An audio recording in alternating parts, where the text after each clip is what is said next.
Всем привет, с вами Леонид Бугаев, автор книги «Мобильный маркетинг». Сегодня у нас в гостях Teare, британский предприниматель, основатель такого известного проекта, как Techcrunch, и мы сегодня будем говорить про мобильность и про мобильные технологии.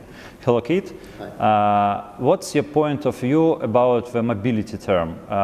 Is it what can change the life of every person, or it's some other stuff that you can describe?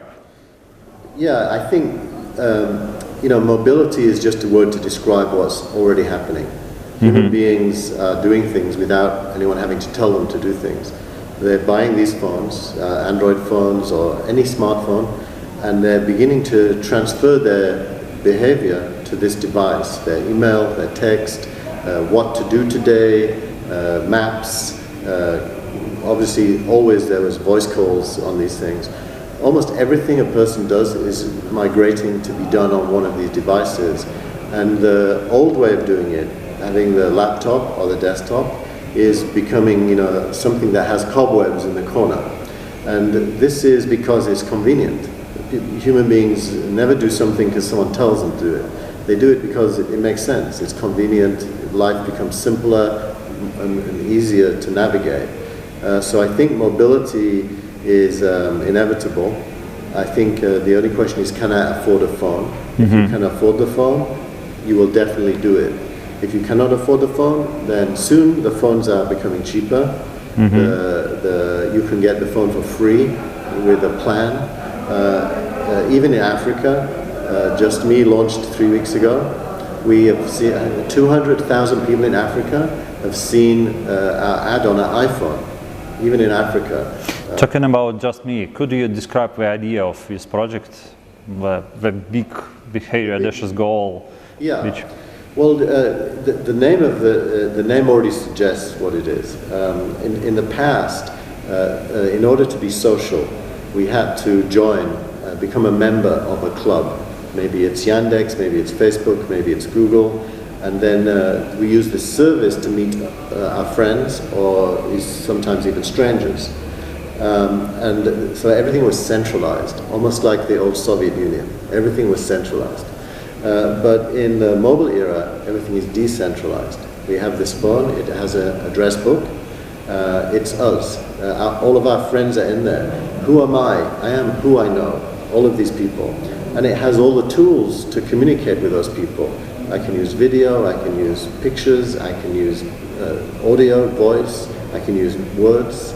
I can mix those all together into combined messages, types, and I don't need to join a club or ask permission to do that or trust somebody else with all of my friends lists. I don't need to do that. I can do it all from the phone. So Just Me is the software that makes it possible to use the phone and your address book as the only thing you need for all of your communications, using the camera, the microphone, the keyboard, so that your messages can be rich.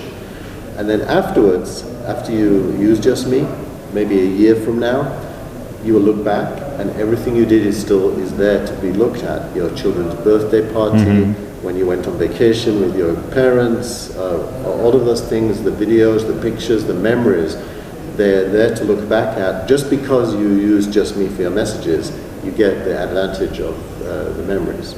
So Just Me is, in the simplest form, it's modern software for messaging and social interaction, and even for remembering things for yourself.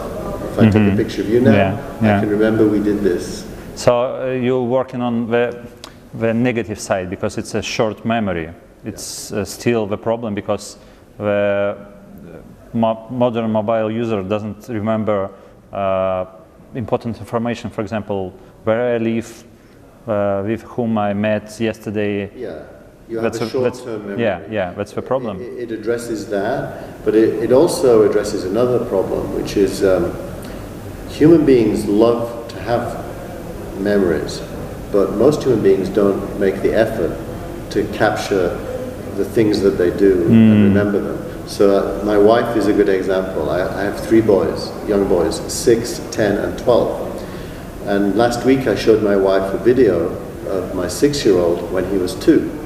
And she said, "Oh, I'm so pleased you took this video." but she would never have taken this video because she doesn't think. In the moment, you don't think to take a memory. So the thing about this phone is if you use it just for your messages, you don't have to remember to capture memories. Just use it instead of email. Use just me instead of email or instead of text. When you want to send a picture, send a picture. When you want to send a video, send a video. The memories are saved as a byproduct of using it for messaging. So you don't. So even my wife will have things that she can remember, even though she wouldn't. If I said to her, please take video, she never would. But if she uses this for her messages, she will, because she sends 50 messages a day to her friends. The search, what's the next big breakthrough in the search area? Because video, photos, we can use the text, for example, or linear search based on time. Yes. But still, this is the big problem, because I cannot find, for example, what happens in my life 3 years ago or something. What you could describe the idea of the new search mechanism, like Google or something? Well, next. so search is a big word that describes many different things, but I think in the context of mobile, the key is always context. A picture is a picture, but if you know where it was taken, when it was taken, who is in the picture or what is in the picture, who it was shared with, then you can have many dimensions to search on. So it's a social graph, like? It's a metadata. Initially, it's metadata. It's information about the picture that is not in the picture, but is separate from the picture that you can index. Well, then the next level is actually trying to understand what's in the picture. This is the work of computer vision. It's very hard and still very primitive. Russia actually is one of the leading. In fact, I'll tell you, I worked with two twins, Bronstein. They're in Israel. They're Russians in Israel. They're the nephews of Leon Davidovich Bronstein. They're his nephews. They're genius at computer vision, and they're Russian. But even them, their geniuses, it's not yet good enough to search what is in the picture. Talking about future, could you describe your ideal day 10 years from now, for example, on the future? Which phone, what big changes in your everyday life, for example? Talking about mobile part of my guess is that 10 years in the future, we don't have this anymore. I think what we have is something in our ear, probably a camera and microphone here, when somebody wants to connect with you, you will hear. So the next step, it's inside the body, I think. It could even be inside the body, although that... Ray Kurzweil talks about wearable devices. That's the difficulty, because then innovation is very fast. If you put something in the body, you have to take it out and put the next version in. That's not good. So I think some things will be in the body. So it's wearable. It's wearable, I think, first. And then I think displays, like the one behind you, any display becomes a possible display. If you have seen the Apple TV, I can put this screen on the Apple TV using AirPlay without any cable. Yeah, so wireless, almost. Wireless display will make it possible for what this camera is seeing to be on that screen. Yeah. So I wouldn't need the Google Glass, because I can use any screen. Okay. So I think the future is really just the future is making it possible for humans to be more human.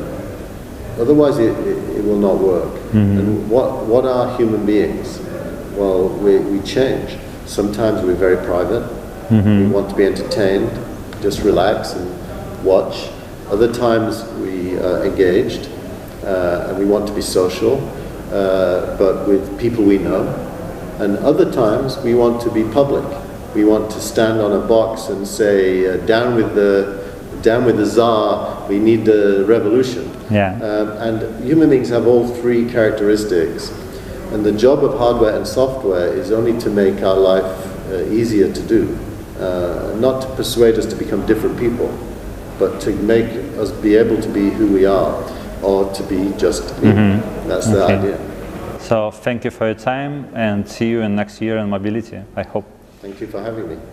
У нас в гостях был Teare. Я надеюсь, что информация о нашем мобильном будущем, о том, как мы будем пользоваться новыми устройствами через 10 лет, перейдет в нашу жизнь гораздо быстрее. С вами был Леонид Бугаев, и увидимся в новых выпусках. Thank you for having me. Goodbye.